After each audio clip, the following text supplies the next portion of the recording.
तो गाइस मैं हूं अंकित और आप देख रहे हैं रेसलिंग फैंस नेटवर्क। तो भाई एक और मंडे नाइट रॉ का एपिसोड खत्म हो चुका है एंड स्टार्टिंग में ही आप कमेंट करके बताना भाई कि आपको कैसा लगा। मैं आपको बताता हूं भाई, मुझे एपिसोड बिल्कुल पसंद नहीं आया।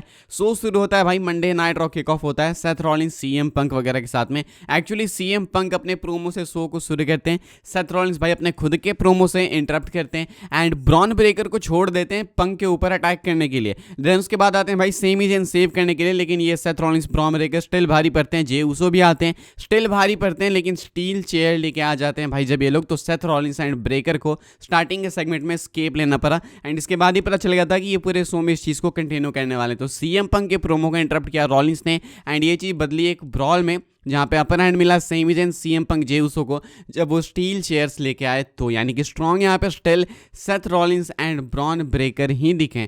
पेंटा वर्सेस चैड गेबल भाई हमें मैच देखने को मिला। It was a good match and result हमें मालूम था पेंटा हारने नहीं वाले हैं चैड गेबल से सिंगल्स मैच में। And as expected El Grande Americano यहाँ पे नहीं थे बिकॉज चैड गेबल के साथ मैच था। चैड गेबल यहाँ पे इस मैच में लॉस सफर करते हैं, पेंटा को अगेन विक्ट्री मिलती है। पेंटा यहाँ पे अपने मोमेंटम को पकड़ने की कोशिश कर रहे हैं वापस से। पेंटा बैक टू बैक जीतते हैं, फिर हार जाते हैं एक मेजर मैच लाइक अभी बैकलैश में आईसी टाइटल मैच हार गए। तो पेंटा भी वापस से मोमेंटम पकड़ने की कोशिश करेंगे एंड इनको पहली विक्ट्री मिल चुकी है बैकलैश के बाद अगेंस्ट चैड गेबल। देन इसके बाद डब्ल्यूडब्ल्यूई वाले कंफर्म कर देते हैं भाई सैटरडे नाइट्स मेन इवेंट के लिए एक टैग टीम मैच, जहां पे CM Punk and Sami Zayn face करने वाले हैं सेथ रॉलिंस एंड ब्रेकर को। यानी कि CM Punk Sami Zayn team up करेंगे सैटरडे नाइट्स मेन इवेंट के लिए। सैटरडे नाइट्स मेन इवेंट के लिए मल्टीपल मैचेस अनाउंस हो चुके हैं भाई। अपना मेन इवेंट होगा जॉन सीना आर-ट्रूथ, ये अनाउंस नहीं हुआ लेकिन हो जाएगा। जे उसो लोगन पॉल पहले से कंफर्म है एंड अब CM Punk and Sami Zayn versus Seth Rollins and breaker confirm हो चुका है। बहुत ज़्यादा तगड़ा मैच नहीं है बट एक ठीक मैच है सैटरडे नाइट्स मेन इवेंट के हिसाब से देखें तो। देन इसके बाद भाई अमेरिकन मेड वर्सेस हमें मैच देखने को मिलता है वॉर रेडर्स का।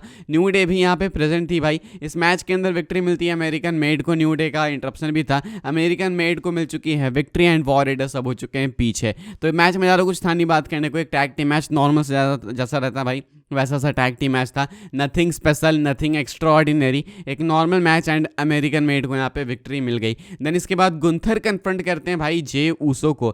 जे उसो अभी हमारे वर्ल्ड चैंपियन एंड गुंथर हमारे वर्ल्ड चैंपियन पहले थे। गुंथर कन्फ्रंट करते हैं जे उसो को एंड कहते हैं मुझे ये टाइटल वापस चाहिए। तो तुम और लोगन पॉल तुम दोनों कंपीट करो सैटरडे नाइट्स मेन इवेंट में। तुम दोनों में से जो भी जीतेगा वो 9 जून के मंडे नाइट रॉ के एपिसोड में मेरे खिलाफ ये वाली टाइटल डिफेंड करेगा। यानी कि मनी इन द बैंक में नहीं बल्कि मनी इन द बैंक के बाद के मंडे नाइट रॉ के एपिसोड में गुंथर चाहते हैं कि उनको ये टाइटल अपॉर्चुनिटी मिले। क्यों मुझे समझ नहीं आया, क्या champion money in the bank में टाइटल डिफेंड नहीं कर सकता? ऐसा तो कुछ है नहीं भाई, तो ये क्यों नहीं, ऐसा क्यों नहीं, I don't know.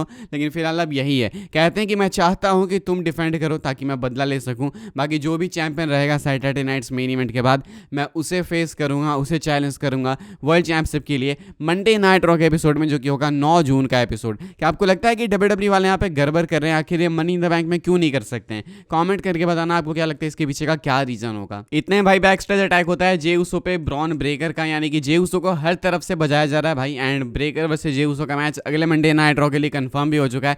Actually Logan Paul भी मार रहे हैं, गुंथर भी पीछे एंड ब्रेकर का भी अटैक हो रहा है, तो जे उसो कहीं से बच नहीं रहे हैं। तो फिलहाल ये हुआ एक बैक स्टेज छोटे से सेगमेंट में जहां पे ब्रेकर ने पेल दिया जे उसो को। देन इसके बाद हमें मैच देखने को मिलता है AJ Styles and Finn Balor का। एक अच्छा मैच था ये एज एक्सपेक्टेड, जजमेंट डे वगैरह थी, रिंग साइड इंटरप्शंस की कोशिश थी, लेकिन मैच में विक्ट्री मिलती है फिनोमिनल वन एजे स्टाइल्स को। बहुत जल्दी आई रिपीट, बहुत ही जल्दी फिन बैरर टर्न करने वाले हैं जजमेंट डे पे, बहुत ही जल्दी वो एक गुड गाय बन जाएंगे, प्रिंस बन जाएंगे, जिसका मेंशन एजे स्टाइल्स ने दिया था। एंड फिलहाल एजे स्टाइल्स यहाँ पे बीट कर चुके हैं बैरर को। तो एक तरीके से बैरर का ये डाउनवर्ड आर्क चल रहा है जो पिछले कई सालों से चल रहा है, लेकिन यहाँ पे बैरर को अभी ये चीज़ रियलाइज़ हो रही है।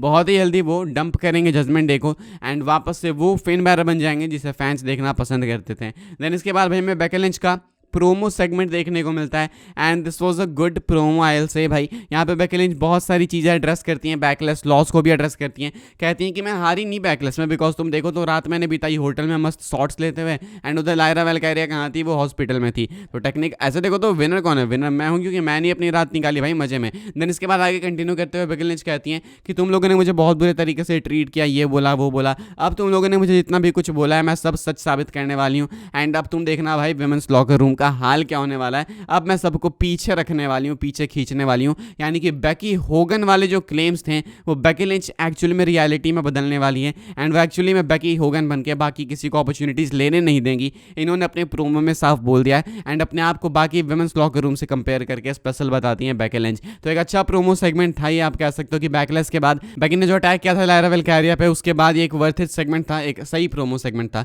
देन इसके बाद भाई हमें अपना मेन इवेंट देखने को मिलता है एंड मंडे नाइट रॉ के हालात मुझे बहुत ही ज़्यादा कंसर्न करते हैं। इवन स्मैकडाउन के भी, मंडे नाइट रॉ के थोड़े कम, स्मैकडाउन के ज़्यादा। मेन इवेंट था भाई अपना Rhea Ripley and Iyo Sky versus Roxanne Perez and Giulia. ये मैच पिछले हफ्ते कंफर्म हुआ था, मैंने आपको बताया भी था एंड ये अपना मंडे नाइट रॉ का मेन इवेंट बन गया। ऐसा नहीं कि मैच खराब था, मैच अच्छा था, मतलब सही मैच था, लेकिन इस मैच को मेन इवेंट में डालने से कोई हाइप बनती है क्या? सिंपल क्वेश्चन इतना है। एक सही मैच था, मैच के एंड में थोड़ी मिसकम्युनिकेशन होती है जूलिया एंड रॉक्सन पेरेज के बीच में, जिसके कारण रिया रिप्ली फायदा उठाती हैं एंड अपने टीम के लिए विक्ट्री अर्न करती हैं। मैच तो चलो ठीक था, मेन इवेंट में था, वो भी मैं एक सेकंड को सह लूंगा, लेकिन मैं नहीं सह सकता कि रिया रिप्ली वापस से इस टाइटल के लिए जाएं, बिकॉज मैच खत्म होने के बाद रिया रिप्ली इयो स्काई जब सेलिब्रेट कर रही होती है तो रिया रिप्ली वापस से घूरती हैं इयो स्काई के टाइटल पे एंड माइकल कोल अनाउंस करते हैं कि रिया रिप्ली जाएंगी भाई इनके टाइटल के लिए। कंफर्म तो नहीं है कब जाएंगी, लेकिन डेफिनेटली इयो स्काई के टाइटल के लिए एक बार फिर से रिया रिप्ली चैलेंज कर रही हैं एंड इनफ इज इनफ बोलते हैं ना भाई, वो डब्ल्यूडब्ल्यूई को समझ ही नहीं आता है। इतना अच्छा विमेंस रोस्टर बना हुआ भाई,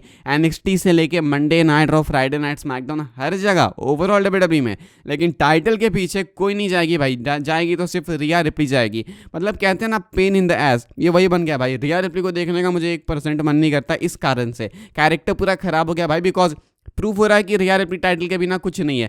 हर दूसरे दिन टाइटल के पीछे चली जाती हैं रिया रिप्ली, टाइटल हार गई ठीक है भाई, बात खत्म। अब इसके बाद फिर से टाइटल के पीछे, फिर से टाइटल के पीछे। Main event Monday night Raw का भाई ये वाला मैच मुझे नहीं लगता है कि सही था। जो स्टार्टिंग में हुआ शो पे, काश वही एंड में हो जाता, कम से कम मेजर सुपरस्टार्स इन्वॉल्व होते थे तो मेन इवेंट देखने का मन भी करता। मैं सोच रहा था कि ये मेन इवेंट है, लेकिन मैं बिलीव नहीं करना चाह रहा था भाई कि ये मेन इवेंट क्यों है। तो मंडे नाइट रॉ का जो करंट स्टेट है बहुत ही ज़्यादा कंसर्निंग है, स्मैकडाउन का भी, इवन पूरी डब्ल्यूडब्ल्यूई का। ट्रिपल एच का केस ये ना कि ट्रिपल एच एक अच्छा शो देते हैं, उसके बाद 4 खराब शोज देते हैं, फिर एक अच्छा शो देते हैं एंड 4 खराब शो देते हैं, तो पेपर व्यू वगैरह ठीक हो जाता है, उसके बाद सब कचरा जाता है। तो ये चीज़ सुधरे तो बहुत अच्छी चीज़ है, बिकॉज ये मंडे नाइट रॉ मुझे पसंद नहीं आया, स्पेशली बिकॉज प्लेसमेंट बहुत ऊट पटांग सी थी। जो मेन इवेंट में होना चाहिए था वो शो के स्टार्टिंग में था, जो स्टार्टिंग में होना चाहिए था भाई वो शो के मेन इवेंट में था। एंड एक्चुअली में ये जो क्लेम्स बेकी लिंच पे लगते हैं, बेकी होगन वाले, वो बेकी पे नहीं लगने चाहिए भाई, वो रिया रिप्ली पे लगने चाहिए, रिया होगन वाले।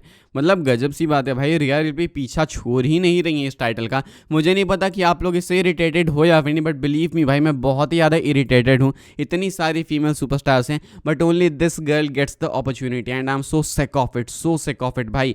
बुकिंग अच्छी नहीं है, प्लेसमेंट अच्छी नहीं है, लेकिन एक चीज़ कंफर्म है कि रिया रिप्ली टाइटल के पीछे जाएंगी। मैं नहीं देख सकता भाई इनका एक और मैच टाइटल के लिए, जस्ट फॉरगिव मी। ये मैच जब भी होगा मैं उसका रिव्यू नहीं करूँगा, डब्ल्यूडब्ल्यूई करे मस्त। आपको अगर पसंद है तो आप देखना प्लीज़, लेकिन मुझे बताना कमेंट करके कि क्या ये सही है, इतनी सारी deserving female superstars but Rhea Hogan ही हमेशा टाइटल के पीछे जाएंगी। आई एम सो सॉरी भाई, I just don't want to see this match. तो यही है मेरे reactions. And Monday night Raw का भाई मैं 10 में से कुछ तुम्हारी 3.5 की रेटिंग्स दूंगा, मुझे पसंद नहीं आया वाला एपिसोड। आई होप कि डब्ल्यूडब्ल्यूई जो वो एक मेंटेन करती है पेस, वो मेंटेन करे वापस से, बिकॉज रेसलमेनिया के बाद ये पेस बहुत ज़्यादा खराब हो चुकी है। सैटरडे नाइट्स मेन इवेंट के लिए बिल्ड कर रहे हैं हम लोग, हमको मालूम है, बट स्टिल भाई इट्स सो सेट भाई।